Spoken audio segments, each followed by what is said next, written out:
अशोक खरात यांचं प्रकरण संपूर्ण राज्यात गाजत असतानाच नांदेड जिल्ह्यातून एक धक्कादायक प्रकरण समोर आलं आहे। भोंदू बाबा यांच्या तलवारीने चालत असलेल्या चमत्कारांविरोधात पोलिसांमध्ये तक्रार झाली असून त्यांना पोलिसांनी अटक केली आहे। बाबांच्या अटकेनंतर त्यांच्या समर्थकांनी पोलीस स्टेशनमध्ये गोंधळ घालत परिस्थिती संतापजनक निर्माण झाली होती। पाहूया सविस्तर काय घडले। नांदेड जिल्ह्यातील बिलोली तालुक्यातील बडूर गावातील तथाकथित तलवार बाबा म्हणून ओळखला जाणारा ज्ञानेश्वर करडे याला पोलिसांनी अटक केली आहे।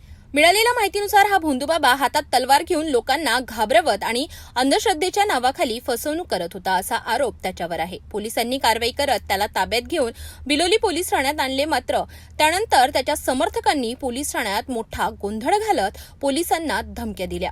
इतकंच नाही तर भोंदू बाबावर दाखल झालेल्या गुन्ह्याची कागदपत्रेही दोन्ही समर्थकांनी फाडून फेकल्याची धक्कादायक माहिती समोर आली आहे। या प्रकरणामुळे पोलीस ठाण्यात काही काळ तणावाचे वातावरण निर्माण झाले होते। परिस्थिती नियंत्रणात आणत पोलिसांनी संबंधित दोन्ही समर्थकांनाही अटक केली आहे।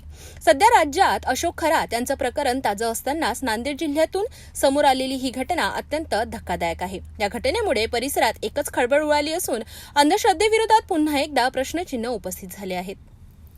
तर भोंदू बाबांवर होत असलेल्या कारवाई दरम्यान त्यांच्या समर्थकांनी गोंधळ घालणं हे अत्यंत चुकीचं असून कायदा व सुव्यवस्थेवर प्रश्नचिन्ह निर्माण होतो आहे। आता पाहणं हे महत्त्वाचं ठरणार आहे की अशा प्रकारच्या घटना घडण्यापासून प्रशासन काय पावले उचलणार आहे।